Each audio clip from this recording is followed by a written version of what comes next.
Who let the temp in? The voice came from the top of the ladder well, pitched to carry.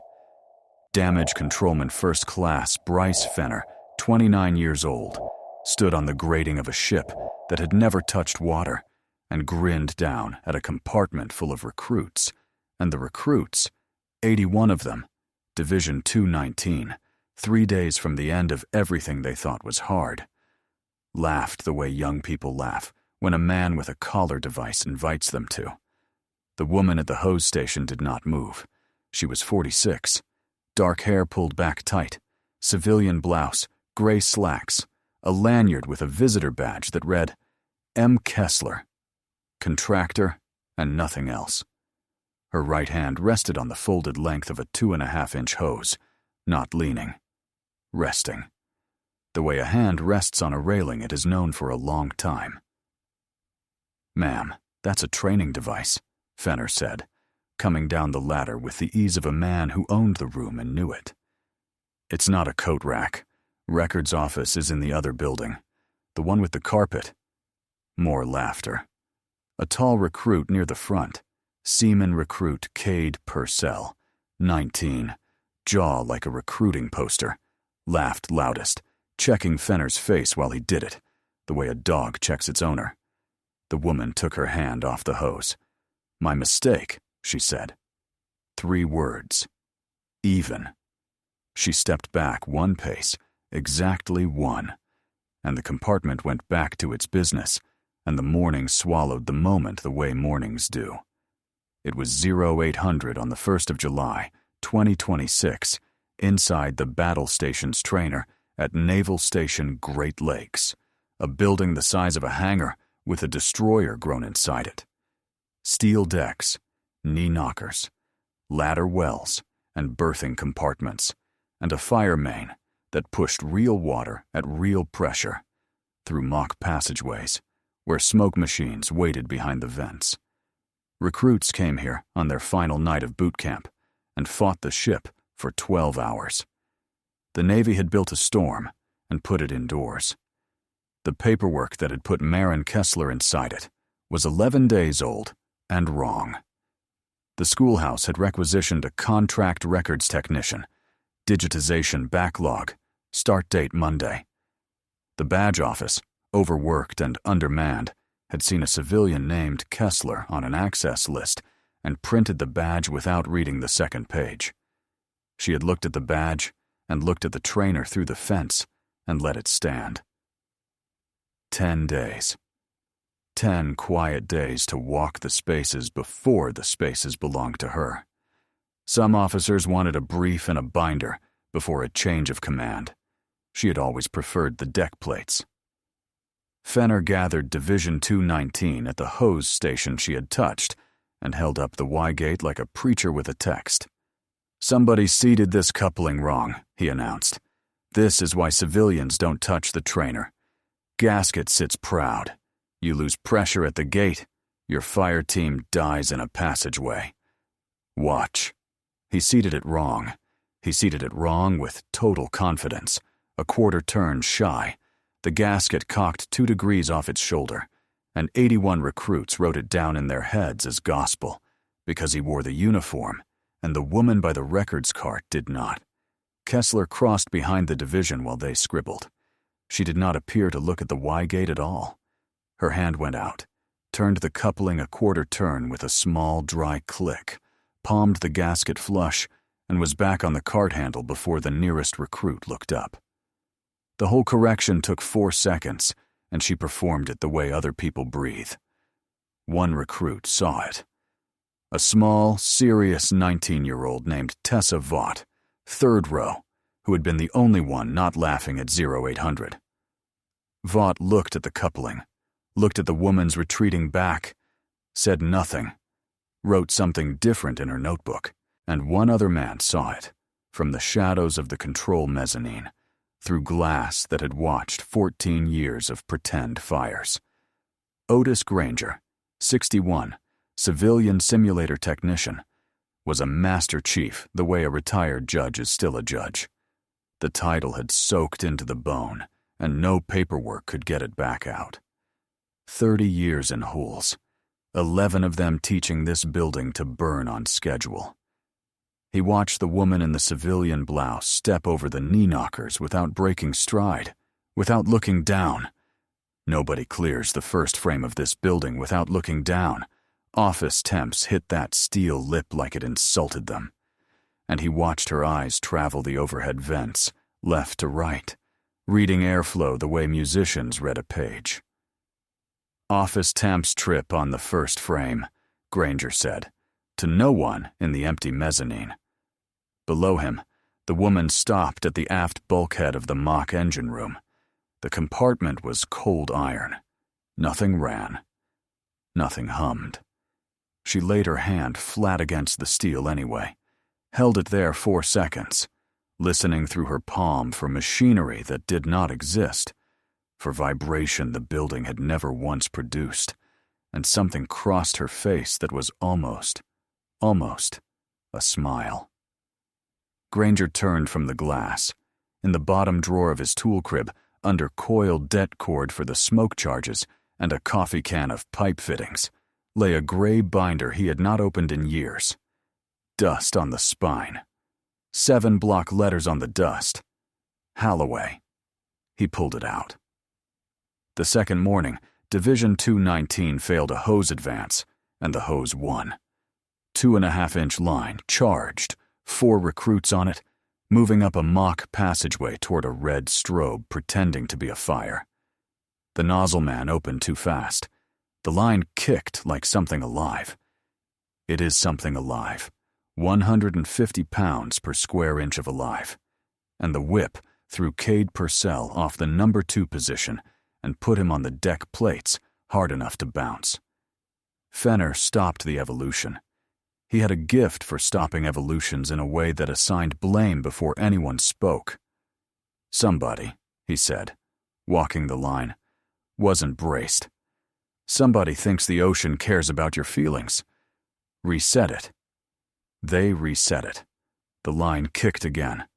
Slower this time, but wrong the same way. And any man with 30 years in Hools could have seen the problem wasn't bracing. The woman with the records cart came through the passageway behind them, pushing files nobody needed anywhere, and said, without stopping, at a volume meant for one person, "Short the loop." 3 words. The senior recruit on the hose team heard them, looked at the service loop dragging 6 feet behind the nozzle, too long, storing the whip like a spring, and hauled it forward into a tight bite against the bulkhead. They opened the nozzle. The line stood up, leaned into the team, and behaved. Fenner turned. He had not seen where the fix came from, and then he had, and his face did something brief and ugly before returning to instructional charm. A correction from the mezzanine was Tuesday. A correction from Granger was tolerable, barely old man privilege. A correction from the temp, in front of his division, in 3 words that worked. He filed it. Not as information, as debt. 2009. The Arabian Gulf, 111 degrees on the flight deck at 0200, the kind of heat that follows a destroyer's crew down every ladder and sleeps in the racks with them. The ship does not matter yet. The name will matter later. What matters is the lieutenant walking main engine room 2 on the midwatch, face unseen in the sodium dark between turbines, silver bars on a sweat-salted collar, trailing one hand along the hose stations as she went, touching each one twice. Coupling, gasket. Coupling, gasket. A second-class petty officer named Pell, 24, Georgia vowels, a laugh that carried over turbine wine, watched her do it the way he watched her do it every midwatch. "You pat the ship like it's a dog, ma'am," Pell said. "Dogs bite strangers," the lieutenant said. "I'm making sure it knows me." "That's supposed to work?" "Ask the ship." "Ship says you're the only officer aboard who knows where Locker 3's spanner wrench lives," Pell said. "XO couldn't find it with a search party." "The XO has never needed it at 2 in the morning with the lights out," the lieutenant said. "I plan on needing it exactly then. Everything in this space is where my hands think it is. That's not tidiness, Pell. That's a promise I'm making to a knight I haven't met yet. Pell thought about that longer than he let on. Sailors do. Pell laughed his flight deck laugh in the deep of the engine room, and the turbines whined on, and 11 days of quiet remained on the clock of that deployment, though the clock was visible to no one.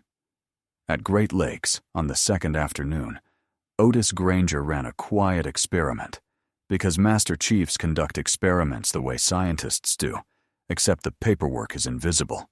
He mislabeled a repair locker inventory, transposed 2 entries, aged out a date, misnumbered 9 fittings out of 40, and left the clipboard hanging where the records cart would pass it.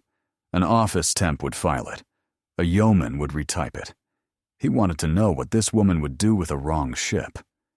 At 1640, the clipboard came back to its hook. 9 corrections. Margin notations in a small, square, upright hand. Not the loops of an office, the block print of someone who had written legibly wearing gloves, in the dark, against steel. Each discrepancy caught, each entry redated, the misnumbered fittings not only corrected, but resequenced to match stowage order, walk order, the order a repair party leader would want them in with smoke in the space. Granger took the clipboard into the tool crib and set it on the bench beside the open gray binder, beside a photocopied page of a damage control log, 20 April 2009, written underway, written in casualty, written in a small, square, upright hand. He looked from one page to the other for a long time. The handwriting matched. Granger closed the binder. He did not tell anyone. 30 years teaches a man that some information is a loaded weapon, and you do not hand loaded weapons to a compartment full of children. But that evening, walking to his truck, he passed the woman in the parking lot and, without stopping, without turning his head, gave her one sentence. "Building runs better this week, ma'am." If she understood the honorific, if she noticed the weight he put down gently on the last word, she gave him nothing back but the small nod strangers give each other in parking lots, which was, he thought, driving home, exactly what the lieutenant in that binder would have done. By the 4th day, the joke had organized itself the way jokes do inside institutions. It acquired structure, a distribution schedule, middle management. Someone chalked a stick figure on the damage control status board. Lanyard, gigantic badge, a bun. Temp, block letters with an arrow. Purcell added the coffee cup. Between evolutions, Division 219 developed a call and response. A recruit would touch any piece of equipment, and another would say, "Low, careful, you'll get temped," and the compartment would ripple. Fenner did not start the joke. He did something more efficient. He let it live. He fed it in small ways, a smirk at the right beat, a pause before the word civilian that framed it, because the laughter kept landing on his side of the room, and a man who teaches to the crowd counts the room the way other men count money. On the 5th morning, he sent her for coffee. "Galleys across the quad," he said, holding out his cup without looking at her, a king extending a scepter. "If the badge lets you in, honey. Cream, 2 sugars." The compartment held its breath, delighted. She took the cup. She walked across the quad in the July sun and stood in the galley line with recruits who fell silent around her and walked back. She set the coffee at his elbow at 0900 exactly. Not near 9, not about 9. The master clock in the control room turned over. The very second the cup touched steel, though only one man in the building was in a position to notice that, and he was on the mezzanine, noticing. "Anything else?" she asked. 2 words. "That'll be all," Fenner said to laughter, and the laughter had a shape. It always does.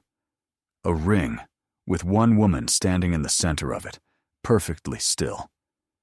She carried the next hour the way she had carried the coffee, like cargo, time-stamped, receipted. Some people you cannot insult downward. They simply file it. She had a filing system older than anyone in the room knew, and it had never once lost a document. Not everything in the compartment was laughing. Tessa Vaught wasn't. On the 6th day, a recruit shouldered past the records card in the P-way, and a clipboard went spinning across the deck plates. And it was Vaught, small, serious, permanently unimpressed by the joke, who crossed against traffic, picked it up, squared the papers, and handed it back. "Ma'am," Vaught said. "Just that." "Thank you," Kessler said, and something passed between them that had no witnesses and no name. Recognition traveling downhill, from someone who had once been a serious 19-year-old to someone who was one now. Purcell hissed at Vaught the whole way back to formation. "You're polishing up the Temp. She's a punchline, Vaught." "She fixed the Y-gate Fenner seated wrong," Vaught said. "She what?" "Forget it," Vaught said, who had learned already that some information is a loaded weapon. That night, in the 60 seconds of free time the Navy issues before taps, Vaught opened her notebook to the page where recruits were supposed to log lessons learned. Under hose advance, short the loop, and Y-gate, gasket flush, she had started a third column with no heading. It held observations that belonged to no curriculum. Walks poured out, starboard back, 4 minutes even. Checks watch from the inside. Never looks down at the knee knockers. Corrected DC-1 twice, quiet both times, right both times. Vaught looked at the column for a while, then closed the notebook without adding a conclusion. She was 18 days from being a sailor and already understood the first rule of standing watch. Write down what you see, even when what you see makes no sense yet, especially then. On the mezzanine stairs that afternoon, Otis Granger tried, once, the mild way. The way you offer a man a ladder while he's still only ankle-deep in the hole. "You might ask yourself," Granger said, "where a records temp learned hose geometry." Fenner grinned up at him, easy, generous, 29 years old and bulletproof. "From a temp agency, Master Chief." He said the retired title the way you'd hand someone a participation trophy, and went down the stairs 2 at a time, and did not see the old man's face change, and would remember the exchange later, with the specific clarity that mercy acquires after it has been declined. The building hummed on. Smoke charges got racked for the night's evolution. And the woman in the civilian blouse pushed her cart down the starboard P-way at her exact walking pace, past the chalk figure on the status board, and did not look at it, because she had been mocked by professionals on 3 oceans, and this was not professional work. Here's the thing about a room full of people laughing at the wrong person. The room always believes it has a comfortable amount of time to be wrong in. If your jaw is tight right now, if you've stood in the center of a ring like that and held your face still, subscribe to Honor Tales, because this particular room is 9 days from finding out who signs their graduation certificates, and you're going to want to be standing here when it does. The report took Fenner 40 minutes to write and read like it had taken 4. Subject: unauthorized civilian interaction with training device. He cited the Y-gate. Contract personnel observed manipulating pressurized fire main fittings without qualification or authorization. He cited the hose evolution. Individual issued procedural direction to recruits during a supervised evolution. He cited in the reports one moment of accidental honesty, the thing that actually bothered him. Individual displays unexplained familiarity with shipboard systems. Unexplained. The word did a lot of work. A curious man would have chased the explanation. Fenner requested her badge pulled instead. Pending review of contractor credentials. And routed the report up through the schoolhouse office and slept well. The badge office, it turned out, was happy to help him be wrong. The real records temp was starting Monday. The contract in the folder said so. The name on the contract wasn't quite the name on the badge, because the badge had been a mix-up from the first morning. The clerk saw a discrepancy, and discrepancies in badge offices resolve one direction only. The flag went on at 1100. Access suspended. Review. Kessler learned it at the turnstile, from the light going red. She looked at the red light for 2 seconds. Then she checked her watch, an old diver's watch, steel, worn with the face turned to the inside of the wrist, the way you wear it when a glowing dial can get a hole put in you, and stepped back from the turnstile and recalibrated her afternoon, visibly, the way a navigator recalibrates around weather. The guards watched her walk the fence line to the visitor office at a pace so even you could have set a metronome by it. 4 minutes to the door. She did it in 4 minutes. 0311, 20 April 2009. Fuel oil mist from a flexing supply line found the hot lagging of a manifold in main engine room 2, and the compartment did what compartments do when the worst true thing finally happens, after 10,000 drills about it. It lit off. The fire did not roar to start. It thumped, a soft, deep, obscene sound, like a mattress dropped flat. And then every alarm the ship owned went off at once, and the midwatch became the entire remaining life of some of the men in that space. On the damage control net, before the general quarters pipe had even finished, came a voice, female, level, unhurried in a way that had nothing to do with slowness. A voice that had decided, some years earlier, that speed and panic were different tools, and it would only ever carry one of them. Fire, fire, fire, main engine room 2, Class Bravo, repair. 2, dress out. The pipe screamed, boots hit ladders, and the voice went on beneath the chaos like a keel. Boundaries next, attack team second, breathe last. The audience of this story has heard that voice before, every syllable of it. It has been coming out of the temp with the records cart for 4 days, at conversational volume, in a building shaped like a ship that cannot sink and has never burned. Division 219 has heard it too. They just don't know it yet. At Great Lakes, the review took a day to not happen. Reviews of unimportant people are like that. The file sat in a queue, and the queue belonged to procedure, and procedure said, contractor access disputes at a training command, routed to the commanding officer's office. And because the command was 11 days from a change of command, standing instruction added 1 line to the routing stamp, a line nobody in the chain read twice. Forwarded to incoming co for review. Fenner got his copy back and read the stamp, and felt the satisfaction of a man watching machinery work on his behalf. The system had accepted his account. The system was carrying it upward, to authority, to the desk where such things were decided. He had, in the most literal sense available to the English language, mailed his complaint to its own subject. She kept working, meanwhile, on a visitor escort pass that the badge office grudgingly issued for the records contract's paperwork, reduced access, escorted spaces, a pass 1 shade of yellow away from an insult. She took it without comment.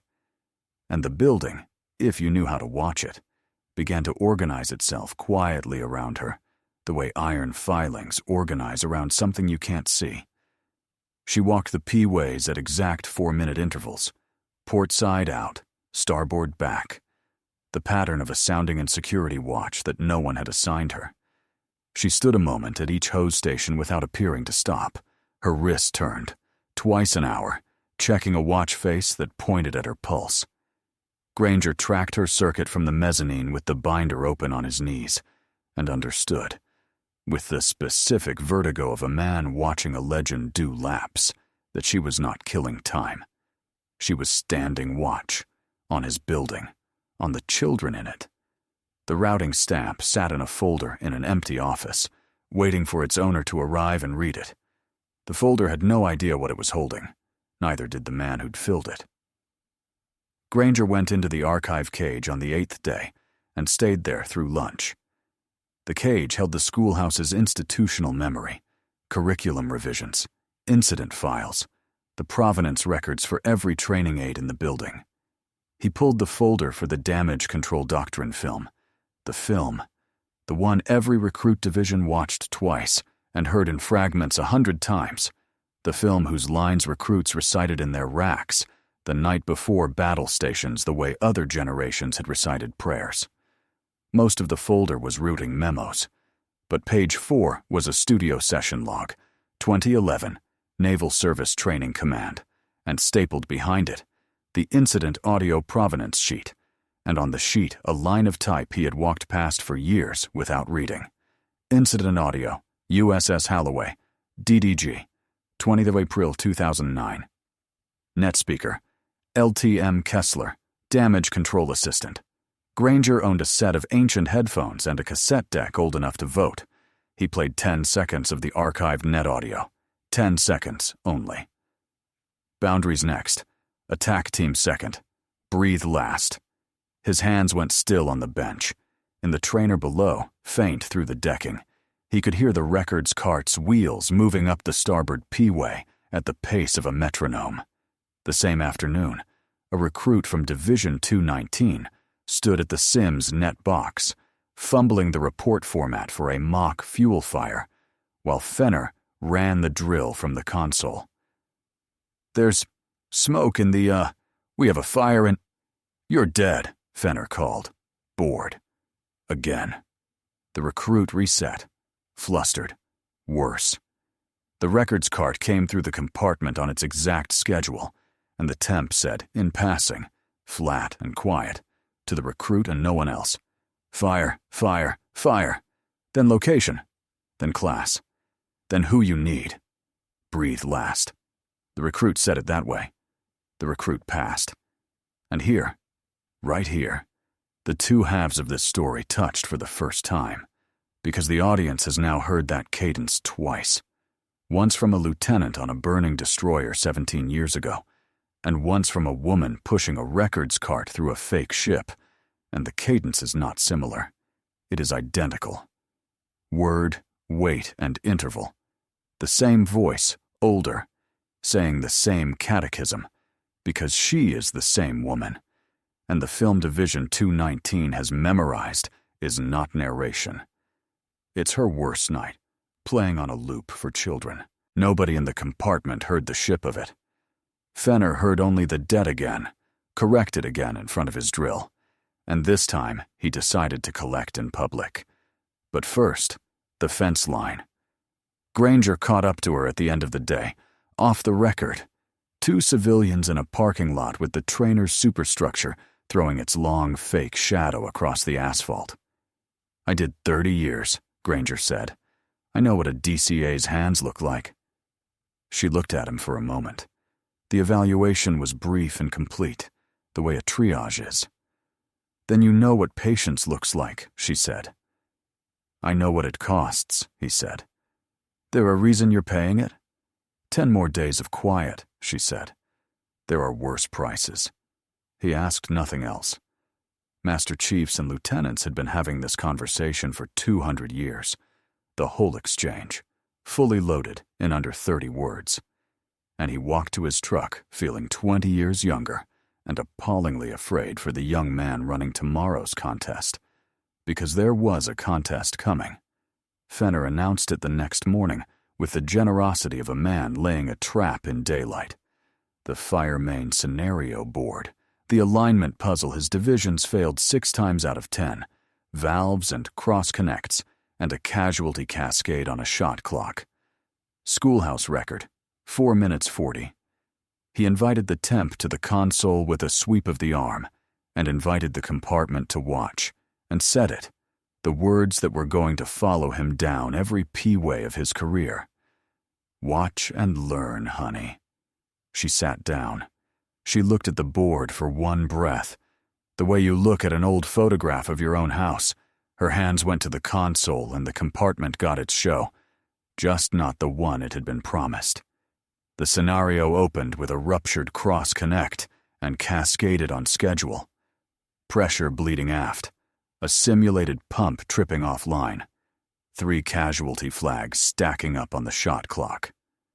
The failure mode, 6 times out of 10, was panic by checklist. Recruits, and more than a few instructors chasing the flags in the order they appeared instead of the order the water cared about. Kessler did not chase. She isolated the rupture first, took the pressure loss she could afford to buy the alignment she couldn't live without, brought the standby pump up before the board even asked for it, and worked the remaining flags in an order no checklist in the building taught. The order you learn in a space where the checklist is on fire. 4 minutes and 11 seconds later, the board stood aligned, the cascade contained, the shot clock blinking a number the schoolhouse had never seen, and the laughter in the compartment died, the way compartments die in a real casualty, in sections, going dark one at a time, until the only sound left was the ventilation. The record screen blinked. Patient. Enter name. She typed nothing. She stood, squared the chair to the console, and walked back to her cart. And if you need to know what name belongs in that blank, stay with this story and subscribe to Honor Tales, because the building itself is about to say it out loud, over every speaker it owns. Now the whole of it. The audience has earned this part. The room downstairs has not, and isn't getting it yet. 20 April 2009. The destroyer USS Halloway, Arabian Gulf, 320 souls. At 0311, main engine room 2 lit off, and the ship's damage control assistant, Lieutenant Marin Kessler, 29 years old, 4 years an officer, 11 years in the Navy counting the enlisted time nobody at the wardroom table ever quite remembered, became, for the next 3 hours, the ship's whole future funneled through one voice on one net. She held repair locker 2, 2 hose teams, a fire main losing pressure aft because the casualty was eating its own firefighting water. Halon system already spent on the first thump, a hatch over main engine room. 2 starting to buckle its dogs from heat, which is a sentence engineers write in reports and sailors carry for the rest of their lives. She sent no one anywhere she would not stand herself. That was the whole doctrine, before it was doctrine. Attack team in through the forward trunk on her word, given twice, calm both times, after she had read the smoke with a bare hand on the hatch dogs. Boundaries set and reset as the paint blistered on the far side of 2 bulkheads. When fire main pressure aft dropped through 60 pounds, she rerouted through the forward loop off a diagram she drew from memory on the deck with chalk, because the plates for that system were in a space nobody could reach. And the patch held, and the pressure came back. And the plan she chalked on a deck at 0400 is, with minor revision, the plan the fleet trains to now. And at 0550, with the reflash watch set and the second team backing out through the trunk, the overhead in main engine room 2 let go. Damage Controlman Second Class Aaron Pell, 24, of Valdosta, Georgia. The laugh that carried over turbine whine, the man who told a lieutenant she patted the ship like a dog, was holding the reflash watch so the second team could back out. Every man on that team came out. Pell did not. She went back in for him twice. The second time, 2 hull technicians had to pull her out of the trunk by the harness, and the ship's log for that minute records only, in a small, square, upright hand, gone suddenly ragged. R2 holding. All stations manned. The Halloway came home listing 4 degrees under her patching plan, alive. 319. They gave her the Navy and Marine Corps Medal the following spring, the highest thing the Navy hands out for valor without an enemy, on a parade ground she barely remembered, for a citation she has never once read aloud.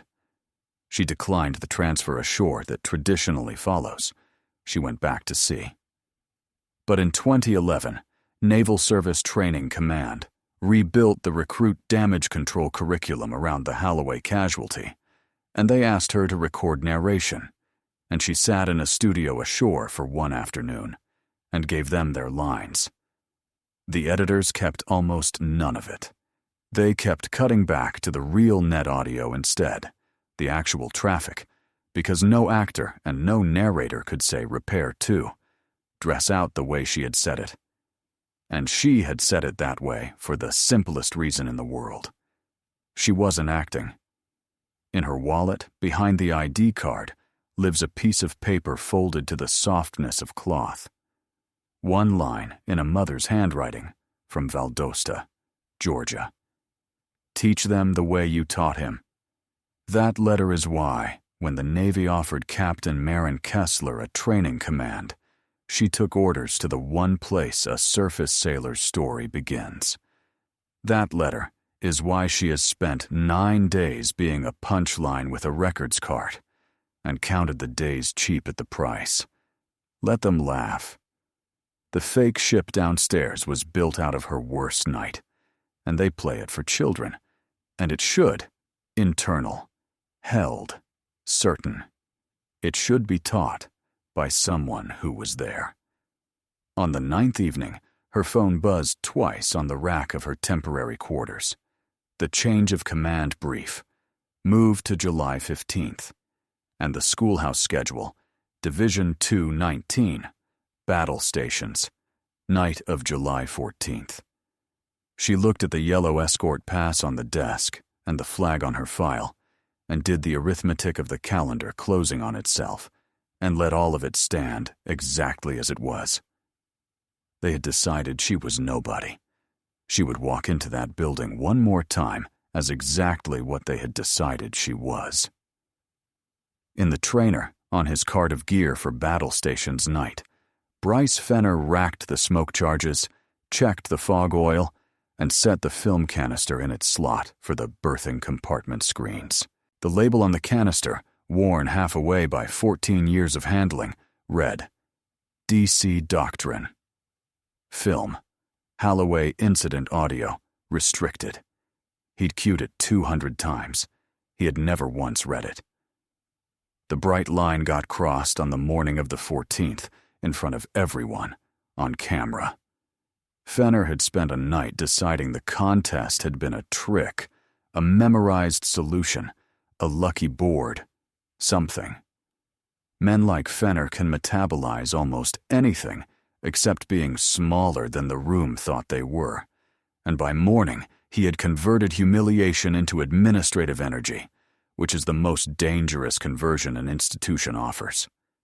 The Temp's escort pass, he argued to the schoolhouse office at 0730, was itself now a violation. She had interacted with a training device again, in front of witnesses, on the record board. The office, buried in change of command prep, signed the form that was put in front of it. At 0900, 2 masters-at-arms walked into the trainer, polite and miserable, and killed her badge at the turnstile, while Division 219 watched from the mezzanine stairs. "Ma'am, we'll need the pass. You'll be escorted off the installation." "Of course," Kessler said. 2 words. She unclipped the lanyard and laid it in the petty officer's palm, and thanked him, by name, off his name tape, and then, quietly, by watch section. "Long mid last night, you should get some sleep."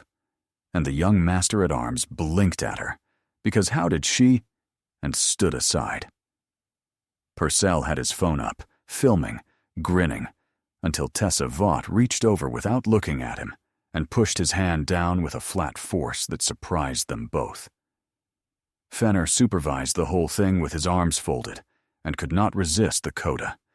He turned to the recruits on the stairs and said, in his teaching voice, the voice that carried, "That's how the Navy handles people who don't belong." The building's cameras heard him say it. Time-stamped, archived, documentable. He had again filed the evidence himself. Granger watched from the mezzanine and did not argue, because Master Chiefs do not argue with avalanches. They root them. He went down the back ladder to the schoolhouse office while the escort was still crossing the quad, and he did the one thing 30 years had taught him to do instead of shouting. He filed paperwork, a curriculum standards request, unremarkable, routine, boring on purpose, that in view of the graded evolution tonight, the incident audio provenance sheet be printed and attached to the battle station's training film log, per archival standard. The clerk stamped it without reading it. Devastation, routed correctly, looks exactly like housekeeping. The trainer spent the rest of that day out of tune, and everyone in it could feel the detuning without naming it. Fenner ran his afternoon evolutions to a room that had stopped laughing on cue. The temp jokes came up twice and died on the deck plates both times. Purcell tried the coffee line again and got, instead of the ripple, a compartment full of recruits suddenly very interested in their gear. 81 people had watched a woman run the unbeatable board in 4 minutes 11 and then get marched off the installation 18 hours later. And even a recruit 3 days old in the Navy could feel the shape of something wrong in that sequence. Could feel it the way you feel a list in a deck before the inclinometer admits it. Vought felt it worst. She kept looking at the empty space by the turnstile, where the records cart usually stood at this hour. 4 minutes passed. Now 5, now 6. The schedule broken, and the building somehow louder for the absence of the quietest thing in it. At the gate, flanked by her escort, Maren Kessler stopped and turned and looked back, not at Fenner, not at the recruits, up at the gray superstructure of the ship that had never touched water, standing out of the roof of the building like a memory refusing to submerge. And she smiled. First time in the story. A small one, unhurried, not at him, at the ship. The way you smile at a thing you are about to take back. She let them walk her out. Some doors you leave through quietly, so that the next time you come through them, everyone in the building understands whose doors they are. Night fell hot and windless, July doing its flat, Midwestern work on the asphalt. The buses rolled in under the lights, and Division 219. Heads shaved, hearts hammering. 3 years of growing up compressed into the next 12 hours. Filed into the trainer for battle stations. Past the turnstile where the light had gone red that morning, under the film canister riding Fenner's cart, its worn label facing the dark. Across the installation, in a temporary quarters room with a sea bag packed in the corner, a captain in civilian clothes stood at the window where the trainer's superstructure broke the skyline and checked the watch on the inside of her wrist and did nothing at all. 10 days of patience had come down to 12 hours of it. She had stood harder watches. She turned off the light and let the building burn without her one last time. 0100, battle stations night. The trainer was doing its terrible, beautiful work. Smoke thick in the P-ways, alarms in 3 flavors, water on the deck plates, real, cold, ankle deep in the flooding trainer forward. Division 2, 19 moved through it in fire parties, dressed out, breathing hard through masks, being remade. At 0140, per the curriculum they had run for 14 years, the berthing compartment screens lit for the doctrine film. The fire brief before the fire evolution. 81 recruits packed the mock berthing, dripping, exhausted, and the film began the way it had begun for 1 million sailors. Dark screen. Then the voice. Fire. Fire. Fire. Main engine room 2. Class Bravo. Repair. 2. Dress out.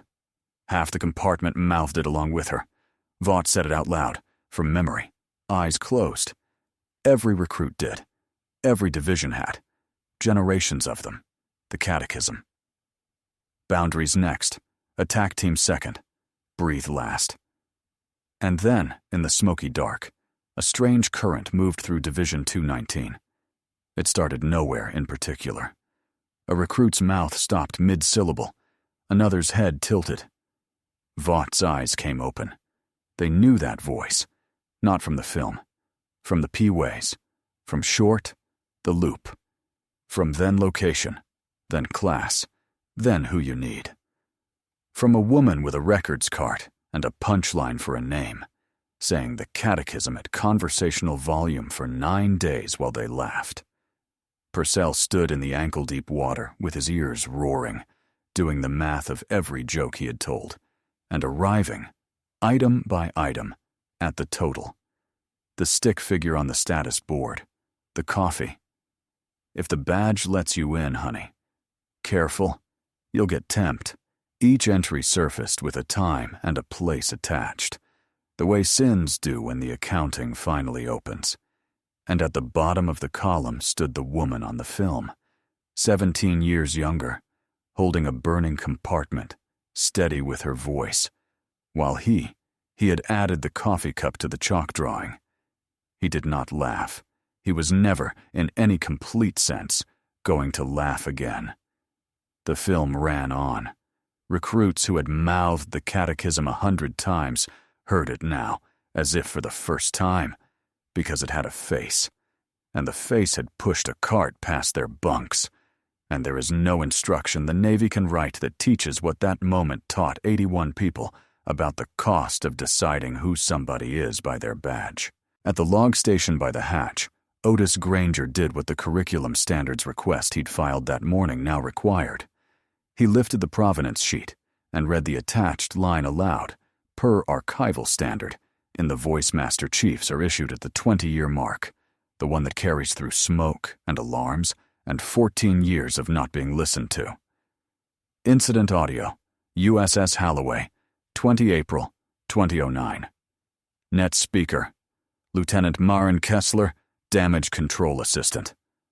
Beside him, Bryce Fenner's face did the full transit, in order, each stop clearly marked. Confusion, the name meaning nothing for one merciful second. Disbelief, the name meaning something impossible. Recognition, the Y gate, the hose loop, the board, the handwriting, the honey, the whole 90-mile-an-hour freight of it arriving at once. And then horror, which is recognition doing arithmetic. The report, the badge, the escort, the camera. That's how the Navy handles people who don't belong. The film played on over all of it, patient, 17 years old, her voice holding the burning compartment steady, and 81 recruits stood in the water and listened to the Temp save 319 lives. At 0600, gray light, evolution complete, the schoolhouse yeoman crossed the quad and pinned the morning orders to the board, the way morning orders had been posted since before any of them were born. Change of command, recruit training command. 15th of July, 2026. Incoming commanding officer, Captain Maren Kessler, United States Navy. Fenner read it with his own returned complaint still folded in his cargo pocket, the routing stamp showing at the crease. Forwarded to incoming Co. for review. He had mailed his account of the Temp to the Temp. It had been on her desk before her sea bag was. At 0620, she came through the turnstile. New badge, same civilian blouse, escorted this time by Captain Ellis Rourke, the outgoing commanding officer, 52 years of Navy in his posture, who performed exactly one ceremonial act. He held the door. No formation was called. No one piped attention on deck. That would have been the old story, and this was not that story. Instead, in ones and twos, unordered, ragged, entirely on its own. The compartment stood. Vaught first. Then the recruit she'd coached at the net box. Then rows of them, wet and exhausted, and standing anyway, the way a truth stands up inside a room when it's done waiting. Kessler looked at 81 standing recruits and gave them the whole of her attention for one long moment. "Carry on," she said. 2 words.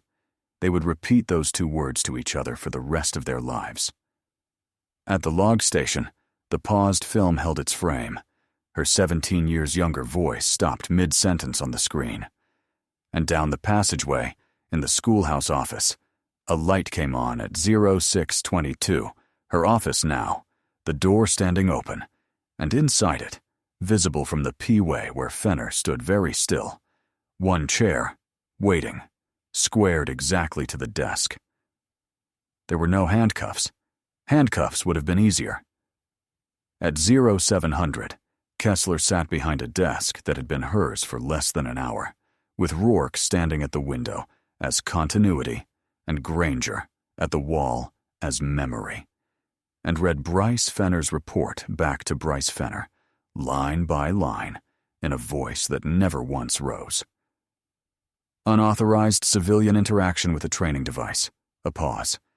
The device was misseated. The civilian corrected it. Individual issued procedural direction to recruits. A pause. The direction was the doctrine. You were teaching it wrong. Individual displays unexplained familiarity with shipboard systems. A long pause, the longest of his life. Petty Officer Fenner, it was never unexplained. It was only unasked. He waited for the ending he had taught 81 recruits to expect: the arrest, the court-martial, the institutional guillotine. He had spent the hours since 0140 rehearsing for it, composing the statement he would give, the apology that would be entered into a record and change nothing. He knew how this went. Everyone knew how this went. It didn't come. What came was worse and better and much longer. There will be no charges, she said. You didn't break a law. You broke a habit this schoolhouse cannot afford. You taught to the crowd instead of the sailor. So here is the finding. You will requalify as a facilitator. Every scenario in the building from cold. Your instructor of record is standing in front of you. First session is 0530 tomorrow. Bring the Y gate. Fenner opened his mouth and closed it, and found, somewhere under 9 days of rubble, the beginning of the man he could still become. Yes, ma'am. One more thing. She slid a folded paper across the desk. Not his report. A photocopy. A single line in a mother's handwriting. He read it. He looked up. You teach my worst night, Kessler said. You'll learn it properly, not for me, for him. If a story about patience ever tightened your throat, if you've ever watched the quiet one turn out to be the one who wrote the book, this is the moment to subscribe to Honor Tales, because every one of these stories ends where this one is about to, with the account settled and the right voice back on the net. Division 2, 19 graduated on the 17th of July under a hard blue morning. At pass and review, the incoming commanding officer's first official act was reading the honor graduate citation. Seaman recruit Tessa Vaught, for, the wording was Kessler's own, sustained attention to what was actually happening. Vaught's salute cracked. Kessler's return was level as a horizon. Purcell crossed the grinder afterward, found the new commanding officer, and produced the sharpest, most terrified salute of his young life, which contained an entire apology and was understood to. She returned it without a word. Consequence and mercy. One gesture. He would make a decent petty officer someday, and on that day, he would know exactly when the decency had started. 0530 the next morning, a damage controlman first class stood at a Y gate in an empty trainer, seating a gasket under the level gaze of a captain in coveralls, doing it wrong, doing it less wrong, doing it right. What happened in that building over the following weeks stayed mostly unrecorded, except that the schoolhouse's pass rate on the fire main board rose 11 points by autumn, and the facilitator who taught it stopped counting the room and started counting the sailors. And on the evening of her first full day in command, Marin Kessler walked alone into the empty battle station's trainer, down the starboard P-way at her exact pace, past the status board somebody had scrubbed very, very clean, to the little recording booth off the control mezzanine. She re-recorded one sentence. just the film's last line, the one that had always been studio narration, an actor's line, never hers. She said it in the present tense, into the old microphone, once, and it needed no second take. This ship is yours now. Take care of her, and she will bring you home. The booth light died. Her voice stayed in the building, on the screens, in the smoke, in the catechism. 81 recruits at a time would carry out into the fleet every 14 days, for years, most of them never knowing the woman on the film had once pushed a records cart past their bunks while they laughed. The film still plays. The voice on it no longer belongs to a stranger. No text arrived from a number with no country code. No name waited on a memorial wall. The story simply closed, the way a well-run watch closes. Logged, relieved, complete. Every soldier carries a story that few ever hear. Listen with your heart. Thank you for staying and watching. Subscribe to Honor Tales for more.